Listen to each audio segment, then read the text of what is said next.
مرحبا طلاب، رح نحل هالسؤال. هو التمرين الرابع من دورة 2022 ب70 علامة.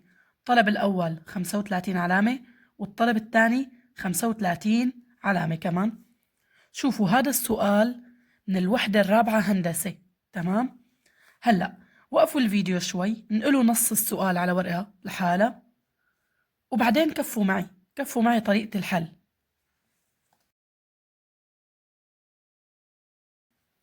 في الشكل المجاور المخروط، هذا هو المخروط، قال رأسه هذا هو الرأس وارتفاعه ب وهو طوله 6.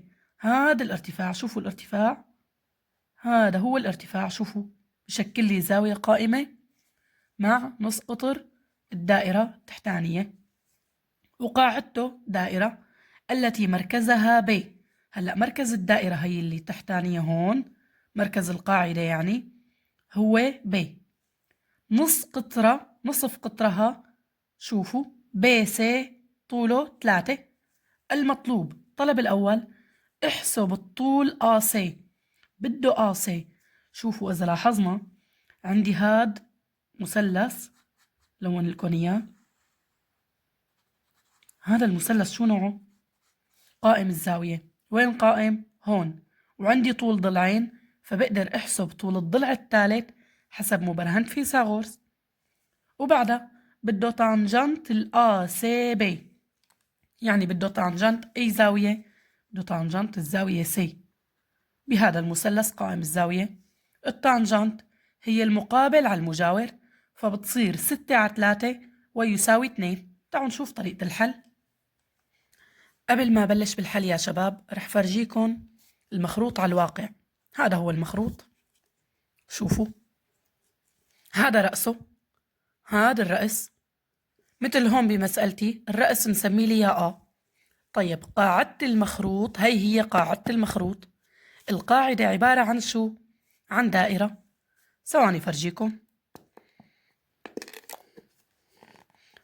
شوفوا إذا فتحنا هاي فشوفوا الدائرة، شفتوها؟ هي قاعدة المخروط، هي تمام. هلأ بمسألتي عاطيني نص قطر قاعدة المخروط، هيك قد ايه نص قطرة؟ 3. طيب ارتفاع المخروط وينه يا أنسي؟ شوفوا لإلكم، إذا حطينا مثلا هذا القلم هيك، شايفينه؟ هذا هو ارتفاع المخروط، هذا هو هيك بهذا الشكل. هذا ارتفاع المخروط. شوفوا بشكل لي زاوية قائمة هون جوا مع مين؟ مع القاعدة اللي هي الدائرة، تمام. هذا هو ارتفاع المخروط. الارتفاع هون شو عاطيني طوله؟ 6، تمام.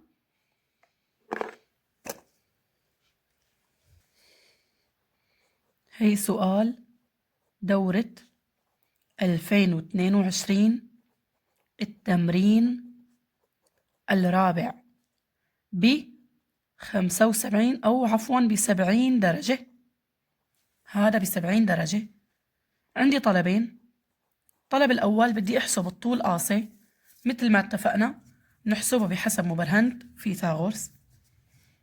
لحساب الطول قاسي بحسب مبرهنة فيثاغورس على المثلث مين هو؟ ب س القائم في ب بالزاوية ب.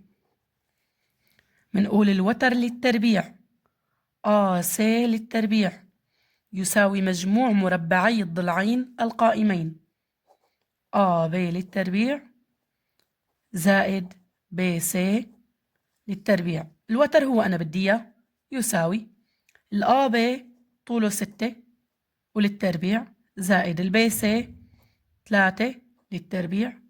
6 للتربيع 36 لأنه 6 ضرب 6، الزائد تنزل مثل ما هي 3 للتربيع 9. 36 و9 45، 45.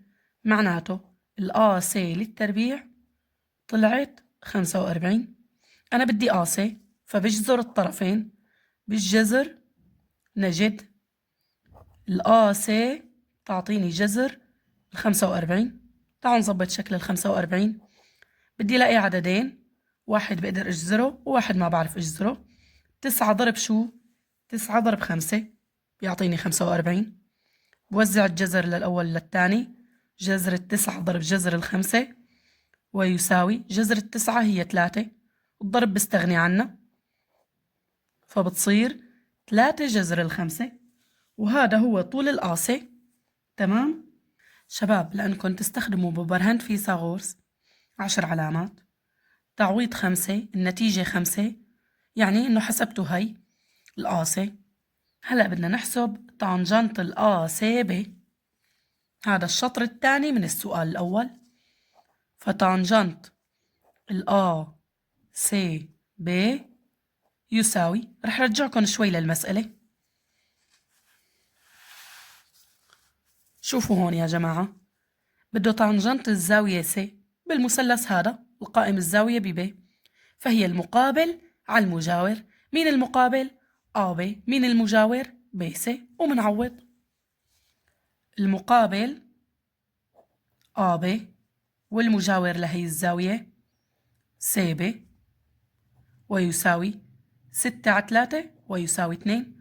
معناته طلع معي طانجنت ACB هو 2. هلأ الطلب الثاني 2. الطلب الثاني احسب S مساحة قاعدة المخروط.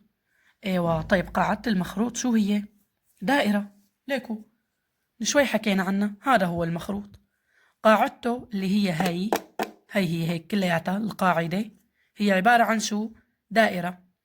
طيب هو بده مساحة القاعدة، يعني بدي احسب مساحة الدائرة. شو قانون مساحة الدائرة؟ بR مربع، حيث انه R هو نصف القطر. وكفى قال لي ثم احسب حجمه V.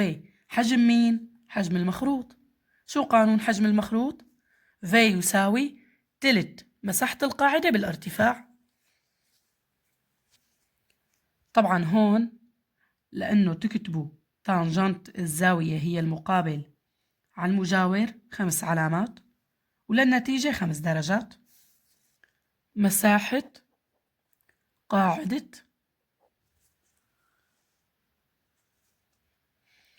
قاعدة المخروط هي مين نفسها؟